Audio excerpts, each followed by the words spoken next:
I'll get my commission another way. This happened back in the 90s when long distance calls were expensive. I got back home after being away for almost 8 hours of training for the Army National Guard. I was the only National Guard guy in my training class. Most of the other guys were regular Army and ended up in South Korea. We promised to keep in touch. I went back to work for the same sales company that I worked for before I left. I was doing telemarketing for them before I left, but there was a new manager there, and he had to ride along with a salesman I'll call M. In the field, I was told I was going to get a percentage of his commissions. I could still do telemarketing in the office when I wasn't out with him if I wanted to earn some extra cash. Well, I didn't get any cut of that commissions. All I ever got were excuses. M would tell me to talk to the manager would tell me to talk to the office manager office manager told me to talk to M. All those to close to $300 and they weren't paying me. 3 months later, I was making money telemarketing and doing sales on my own, but it really pissed me off that I wasn't getting something I was promised. So after a few months, when I found a better job, I decided to get back in touch with my buddies in Korea. I'd still do telemarketing in the first place to make extra cash. They were happy for the leads. I started going to the office when it was empty and calling Army Tech Control in Korea where I know they'd be working and asking who was duty. Invariably, someone I knew would be there and we'd shoot the breeze for a while. I ran up almost exactly a $300 phone bill with these conversations. When I stopped showing up for the telemarketing, I got a pissed off phone call from the manager a couple weeks later. "Did you run up a $300 phone bill calling Korea?" I said yes. He said, "You have to pay for that." I said, "Take it out my commission from when I was riding with M." I never heard from them again. Deal of DR. Company wouldn't pay me $300. They owe me. So I ran up $300 in license calls in the company, fell in line and told them to take it out of the money they owed me. We can go 35 in a 45-mile zone.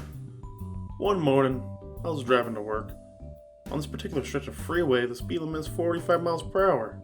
It passes a big hospital in a very nice neighborhood and goes on for about 4 to 5 miles before changing the speed limit. On this particular day, I was running a bit behind, so I was already going 60. I was also not in a great mood, so as I'm going 60 down the freeway, I noticed that there's a giant truck right behind me. I could see the driver in my mirror. Not only is he literally on my bumper, he's honking at me too. So I decided in that moment, I can be late for work. I keep my foot on the gas pedal lightly, enough to keep going, but just enough to drop my speed. See how furious this butt plug is in his trunk. Still honking his horn now that we're coasting at about 35 to 40 miles per hour. The funny thing is that he can't switch lanes either because the car next to me was also going about 35-40 and looked over and gave me a thumbs up. Finally my exit comes up and I speed up and get off that freeway. Don't be a D-head on the road. Nobody cares if you're in a big truck.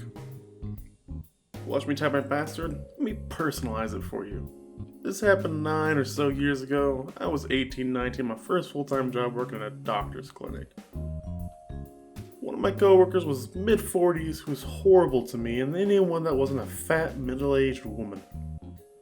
Let's call her Anna. Anyway, this serial bully was the reason for high turnover in the admin team. She was a nasty piece of work and had gotten 5 people prior to me to quit. She had taken to standing next to me when I signed into my computer. I looked up while I was typing in my password and I realized that a horrendous person was watching me when I tapped my password. Now, for my true pettiness, I changed my password to FU Anna. And the next day I made sure to type nice and slow for her to be able to read it. Later in the day, she was talking about passwords and how she uses different street names and when she has to change it and asked what I use. Odd thing to ask, huh? But later that day, I changed the password again. The next morning, she's standing there again. I typed 1000% if you Anna. Now guys, I know that 3 short stories, not the usual thing. We've usually been doing long stories, had the 1 2-parter back a little bit ago. Just want to thank everyone who's been watching the videos, and please like and subscribe. hoping to keep on bringing in more and more videos of this nature. And let me know what you guys prefer. Do you guys like the scary stuff, the funny stuff? Is there any favorite areas of content that I'm not looking into that you guys would appreciate me, going over, looking over, and doing a little voice work on it? Please let me know, and please have a great day.